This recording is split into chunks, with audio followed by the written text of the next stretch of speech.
Okay, so someone sent me a video of John Paul Dorn talking about why TJ doesn't do enough to help people and isn't kind of complaining about him not, I guess, trying to save the world more with his channel. And the person was saying, why don't I respond to this? Because I'm mentioned in the video. And I thought what I would do here is just for a moment is to try to talk about, I guess, why I don't like YouTube and um, and and I guess it's going to be a concern that I have about American culture, about my generation and the generations that came after me.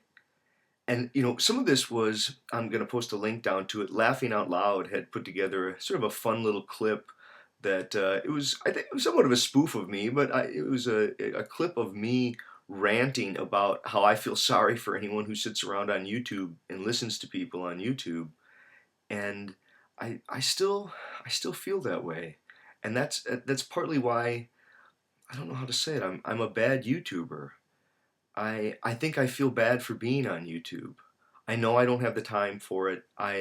I'm sure there are some people who have, posted these long-winded things, responses that I honestly, I look at them and then I watch some of them and I get a couple minutes in and I feel so misrepresented that I can't even persist in watching it. There is a funny sense in which I think many people here on YouTube, they rile themselves by exposing themselves to material that if they don't know about it, now they think, well, they're being made a fool, and perhaps they are, but people really want to understand. There's this great wisdom in Spinoza, where he says, whatever Peter tells me about Paul tells me more about Peter than Paul. Right? This is Jacob Boehme says, whatever the self describes the self. There are some people out there who, they'll post reactionary videos and they'll do hostile things and say really snarky things about someone else, and they don't realize how bad that makes them look.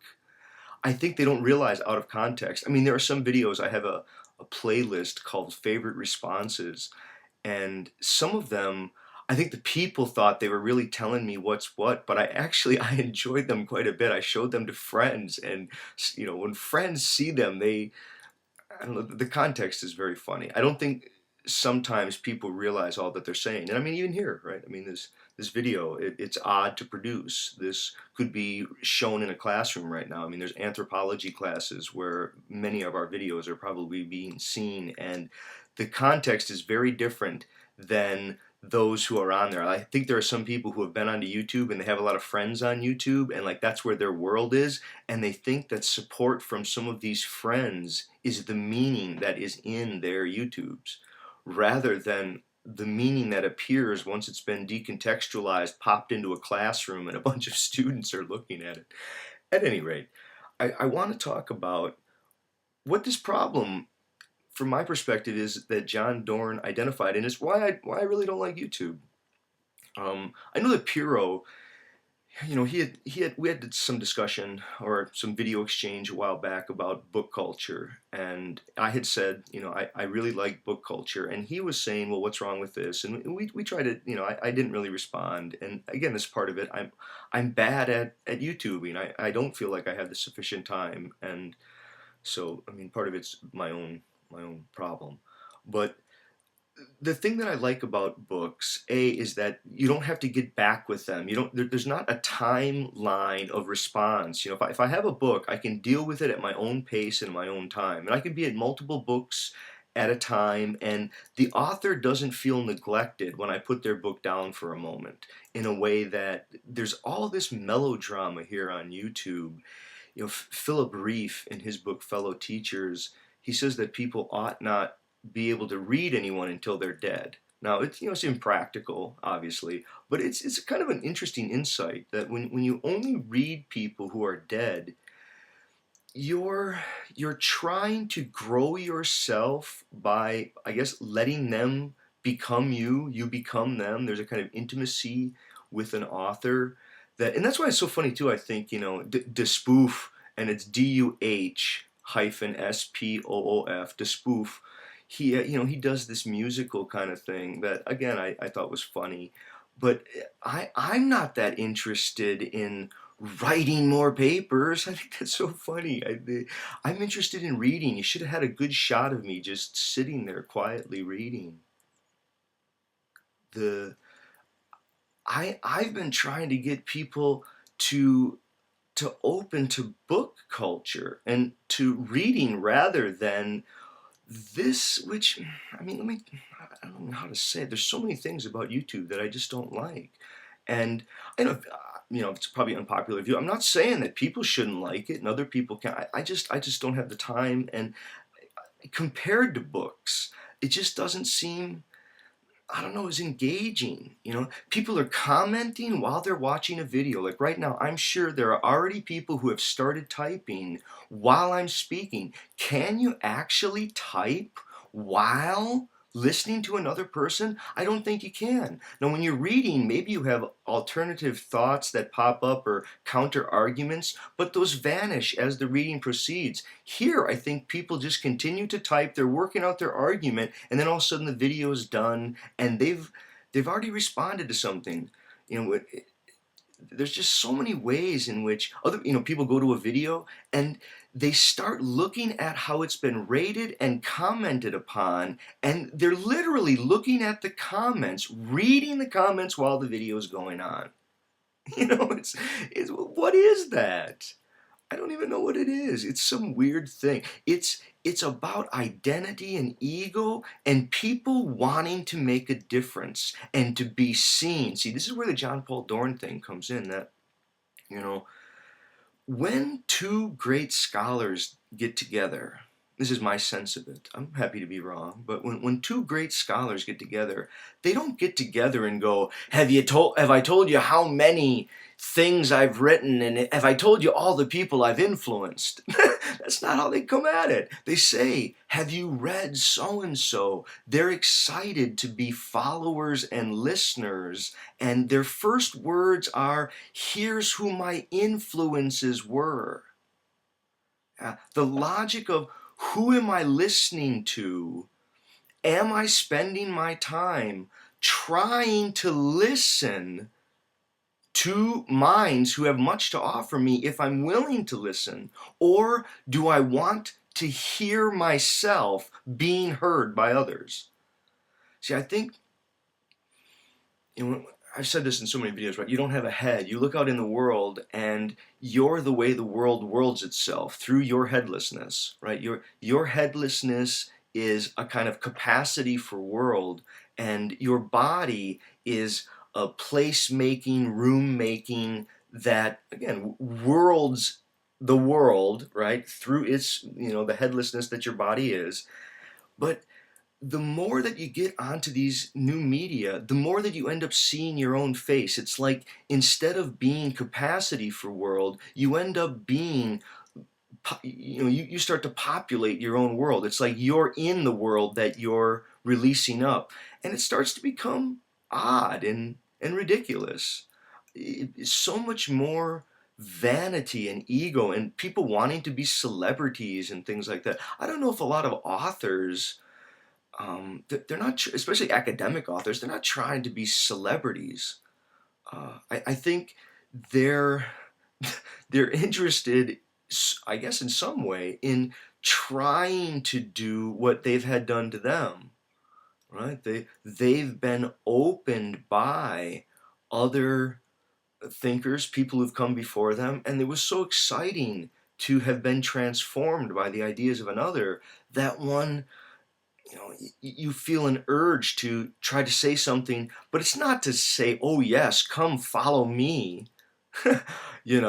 You say, come follow what I'm following. There's brilliant people, come and let's follow them together.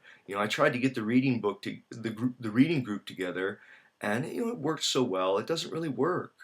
People are so much more interested in hearing themselves and getting confirmation for themselves than they are in opening to others. It leaves me at a loss. And this is the response, I guess, to John. John, I understand your concern. I think it's legitimate. Should people try to make a great difference in the world? Yes, but it may well be that you got to put your own air mask on before you try saving other people.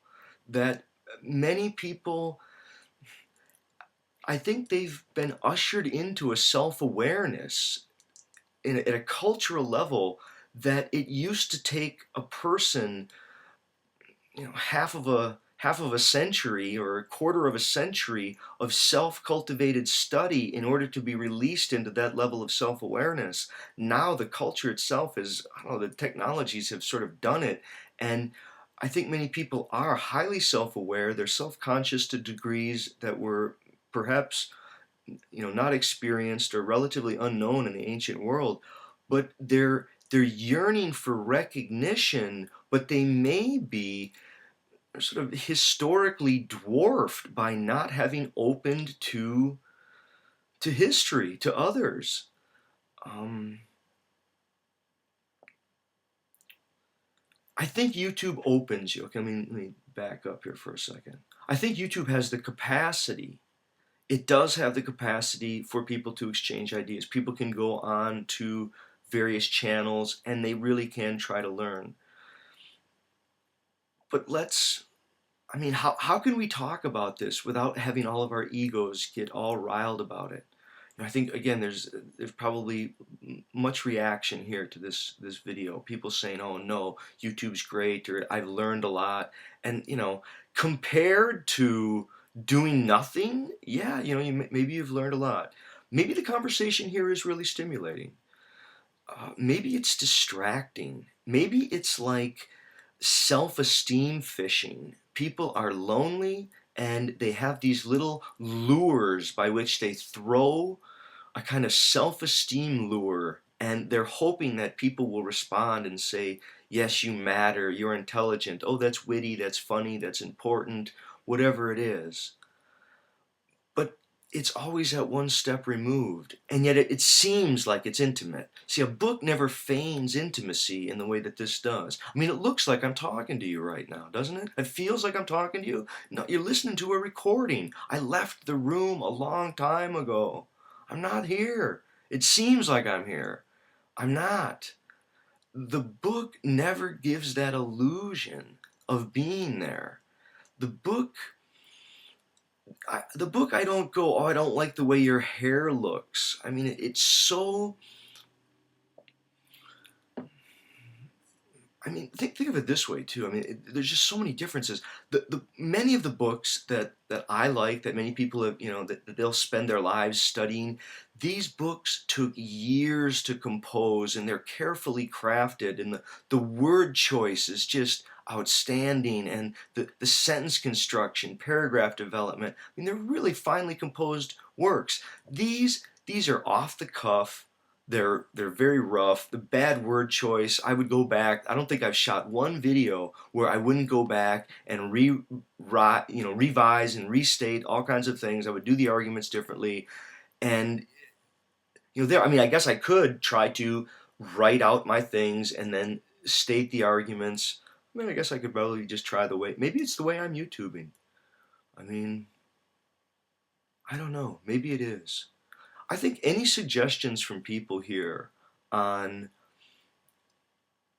if you really like YouTube and you're a YouTuber and you spend a lot of time on the tubes, how do you make YouTube enjoyable? What is it about YouTube that makes it great? Is it something that a person can learn to enjoy? And of all the things that you could be doing, of all the ways that you could be growing yourself, whether that's learning to cook, to perform an artistic talent, to get involved in athletic, to be in civic engagement with your community or whatever, of all the things that you could be doing, this is the most meaningful. Explain, please, people. Someone explain to me. Okay, thank you.